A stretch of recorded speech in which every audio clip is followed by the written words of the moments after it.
Muy buenas noches. Hacemos una interrupción en nuestra programación habitual para llevarles a ustedes este programa especial en France 24. Se cumple un año de la llegada de Donald Trump a la presidencia de Estados Unidos. El 20 de enero del año 2017, un magnate polémico sin experiencia en el mundo de la política desafió los estándares de cómo debe ser el líder de la principal potencia económica del mundo. En este programa abordaremos temas como la política internacional, economía, medio ambiente, inmigración y la agenda legislativa de este primer año de gobierno de Donald Trump. Vamos a discutir estos temas con dos invitados en el estudio. En el estudio, Arlene Tigner es analista en Relaciones Internacionales de la Universidad del Rosario en la ciudad de Bogotá, y Carlos Andrés Arias es analista de Estrategia Política de la Universidad Externado de Colombia, también de la ciudad de Bogotá. Gracias por estar con nosotros aquí en el estudio de France 24. Y saludo en la ciudad de Washington también a otra invitada. Ella es Andrea Saldarriaga. Ella es analista del Associate Director del Latin American Center del Atlantic Council. Si estoy mal, Andrea, por favor, me corrige. Y también se suman a nosotros 4 periodistas de la redacción de France 24 que van a estar a lo largo de todo este programa ampliándonos información sobre los temas que les estaba mencionando anteriormente que vamos a analizar en este programa. Bueno, pues si les parece bien, entonces comencemos con el primer tema que tenemos preparado, y es la política internacional. Para muchos, Donald Trump lo han calificado como errático, que muchos sectores lo critican por no tener un plan específico en el área internacional. Otros dicen que su política de America First resume su política internacional un tanto egoísta. Entre los hechos pues, que han sobresalido este año está el distanciamiento que ha tenido con Irán, elegir a Corea del Norte como su enemigo internacional, continuar la lucha contra el terrorismo, la guerra en Afganistán, mantener el apoyo a los rebeldes sirios y a las milicias kurdas en Siria, entre otros temas. Comienzo entonces por preguntarle a nuestros invitados cuál es el balance que ustedes hacen de este primer año de Donald Trump en Estados Unidos. Empezamos por Arlene. Yo encuentro poco que reivindicar, por no decir nada, de este primer año de presidencia de Donald Trump.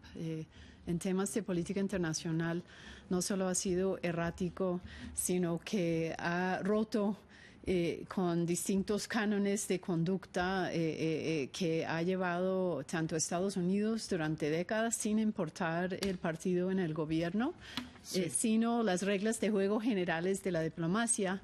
Y esto ha generado un ruido y una incomodidad a nivel internacional, siendo Estados Unidos el país que creo que preocupa en términos del orden mundial que estamos viviendo en este momento. Carlos Andrés, su opinión. Pues mi opinión es que no me sorprende. Digamos que todo lo que acaba de decir mi colega es absolutamente cierto, pero no sorprende. Yo creo que el gran asunto aquí es por qué nos sorprendemos de lo que está haciendo, si lo que se sabía lo está cumpliendo. Es decir, para ser un poco paradigmática, mi opinión, está siendo coherente con su estrategia electoral, está siendo coherente con lo que es su construcción de imagen pública, está siendo coherente con lo que es su perfil político. Porque a diferencia de lo que, digamos, piensan algunos, yo pienso que Donald Trump sí ha sido un político. No solamente ha sido un empresario, sí ha sido un político. Y ha estado detrás del cargo de la Casa Blanca durante muchos años. Sus relaciones internacionales no sorprenden, sus relaciones internacionales obedecen a ese leitmotiv que lo ha llevado a él a ser un empresario controvertido y a manejar todas sus dinámicas empresariales y políticas a partir del show business. En Washington, Andrea, ¿cuál es su opinión, su balance de este primer año de Donald Trump en la presidencia, en la Casa Blanca? Pues mira, yo creo que nosotros desde el análisis que hacemos en nuestro Centro de América Latina siempre pensamos que no hay que analizar solamente la retórica, sino también las políticas públicas que en realidad se están implementando. Como sabemos, para los Estados Unidos, como lo es para cualquier país del mundo, el primer momento en el que se sientan en la presidencia no pueden empezar a implementar este tipo de políticas. En el caso de Latinoamérica hubo bastantes demoras en poder confirmar las personas que iban a estar a cargo del hemisferio occidental. Y a causa de eso, digamos que vemos algunas retóricas que se han repetido una y otra vez en el tema de inmigración, en el tema de los mexicanos, en el tema, digamos, de Corea del Norte, en el tema de Irán, pero todavía en términos de política no vemos sino algunos pasos concretos. Temas concretos se ven en el tema de NAFTA, del Telecan, de la renegociación de ese acuerdo. Temas concretos lo vemos en la cancelación del estatus protegido que tenía El Salvador, que tenía Haití, y ahora las conversaciones que se están teniendo sobre Honduras. Sí, pero yo creo que más allá de la retórica hay que ver es específicamente qué se está haciendo en temas de política. Andrea, esos son temas que vamos a ir analizando a lo largo de este programa más adelante, efectivamente. Pues David González, periodista de France 24, nos cuenta en su reportaje los principales hechos en la política internacional bajo el gobierno Trump. Donald Trump prometió en campaña desarrollar una política exterior que pondría a Estados Unidos primero, y así lo ha hecho. Las controversias no han sido pocas. La relación entre Estados Unidos y Corea del Norte nunca ha sido cercana, pero el discurso de Trump ha aumentado en agresividad. Vía Twitter escribió el 3 de enero, luego que las pruebas de misiles del régimen de Kim Jong-un sobrevolaron el mar de Japón. El líder norcoreano Kim Jong-un acaba de decir que tiene un botón nuclear en su escritorio todo el tiempo. ¿Podría alguien de su disminuido y hambriento régimen decirle que yo también tengo un botón nuclear, pero es mucho más grande y poderoso que el suyo, y mi botón funciona? Pero no ha sido solo Corea del Norte el objeto de sus discursos por las armas nucleares. Irán es otro de sus constantes blancos de ataque. Trump ha buscado por todos los medios detener el programa nuclear de ese país. Sancionó la Guardia Revolucionaria por terrorismo y ha repetido que Irán es una amenaza constante para la estabilidad del Medio Oriente. Incluso atacó el acuerdo de su predecesor Obama. Dijo que era un paño de agua tibia en la carrera armamentística de Irán. Hoy estoy anunciando nuestra estrategia, junto con varios pasos que estamos dando para confrontar las acciones hostiles del régimen iraní y para asegurar que nunca, y yo digo nunca, ese país adquiera un arma nuclear.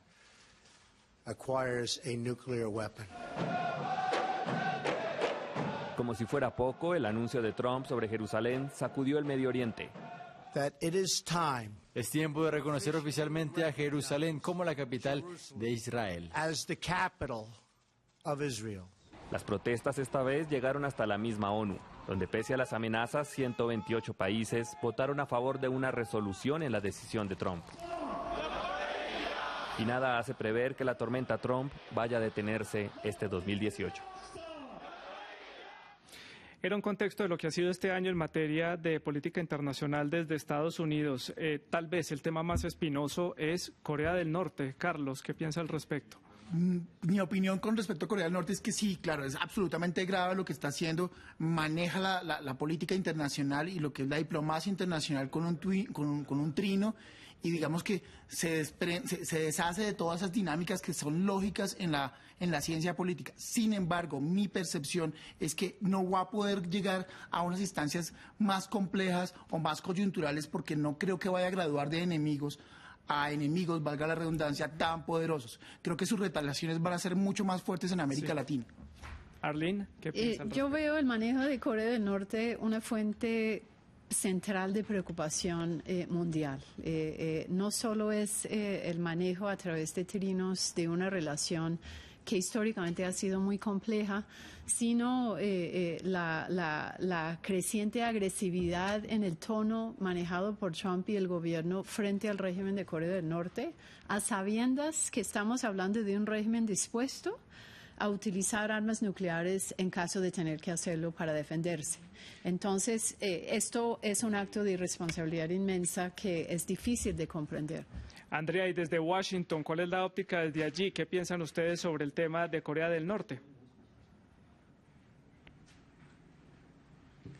Pues mira, desde Washington se hablan varias cosas. La primera es que la política sobre Corea del Norte de Estados Unidos no falló en este último año, ha fallado durante los últimos años, porque si bien la manera en la que se comunica el presidente Trump mediante sus trinos con Corea del Norte es digamos que bastante preocupante, para decir lo mínimo. Sí hay una diplomacia tradicional que se sigue trabajando a través del Departamento de Estado. Muchas de las personas que siguen el Departamento de Estado son los diplomáticos tradicionales que venían dando recomendaciones desde hace bastante tiempo. Entonces yo creo que hay que separar una vez más el tema de los trinos que usa el presidente Trump, que sí son preocupantes, en conjunto con las acciones que está tomando las otras agencias del gobierno. Andrea, y también desde Washington, ¿cómo ve usted el manejo que ha habido con la política internacional hacia América Latina?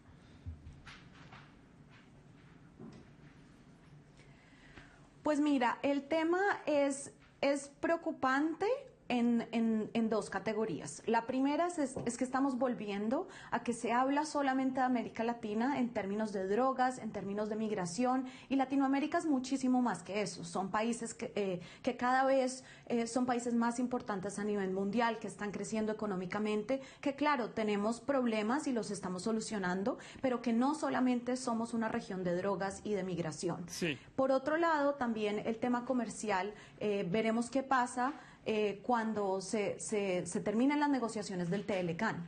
Eso va a sentar pautas para otros países. Arlene, ¿coincide usted en que Estados Unidos ve otra vez a América Latina como el patio trasero, el que deja olvidado en ciertos aspectos? Sí, no creo que el gobierno de Obama haya prestado una gran atención a América Latina. Lo que hay es una diferencia importante en el lenguaje, obviamente. Obama hablaba de ser socios, de interactuar en términos de paridad. Trató de mover el tema de drogas hacia una desecuritización y permitió, de hecho, que en la región hubiera flexibilización en las políticas antidrogas. Ahora tenemos un regreso a un lenguaje mucho más agresivo y mucho más estigmatizante de migrantes y de ciertas comunidades en la región que creo que son alarmantes. Carlos, ese manejo de ese lenguaje a la luz de un mandatario en una región donde tiene muchísima influencia, ¿cómo se percibe eso? Mire, en ese aspecto puntual estoy absolutamente de acuerdo, coincido perfectamente con cualquier tipo de análisis que se haga alrededor de la violencia y la agresividad del lenguaje. Y no solamente porque el lenguaje como tal nos genera algún tipo de repudio en términos de los derechos civiles y políticos que tenemos, los derechos fundamentales, sino porque ese tipo de lenguaje empleado por un líder como es Donald Trump, de una u otra forma se ve reflejado en las bases más radicales ideológicas de los Estados Unidos, que pasan del lenguaje a los hechos. Sí. Eso es lo que es verdaderamente preocupante, más allá del lenguaje de él, claro, que es absolutamente grave, pero lo que va colateralmente al lenguaje, que son las acciones que se desprenden de ese lenguaje, que es recogido por las bases ideológicas más radicales de los Estados Unidos, es el que atenta contra los migrantes, es el que atenta contra una xenofobia internacional. Sí. Pues dejamos este tema en punta, tengo que seguir con la agenda que tenemos para el programa, y si hay algún tema en el que coinciden los analistas en destacar de este primer año es el crecimiento económico que ha tenido Estados Unidos.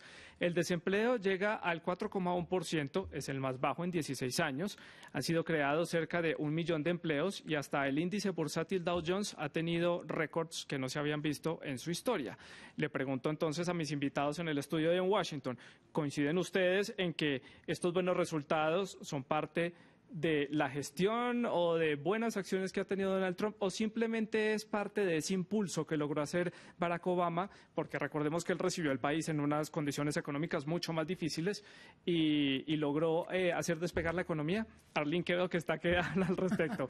Yo creo que es imposible atribuir el buen estado de la economía estadounidense a Donald Trump. Esto es un rezago del buen manejo que tuvo Obama durante sus dos gobiernos, luego de heredar, como se acaba de señalar, una situación crítica a la luz de la crisis financiera global. Lo que sí es cierto es que la bolsa bursátil ha reaccionado positivamente a las propuestas y ahora ley de reducción de impuestos para empresas y de los más ricos. Entonces, lo que estamos viendo en el mercado bursátil es una expectativa positiva acerca de las ventajas que la política fiscal de Trump y de impuestos va a brindar para las empresas, pero creo que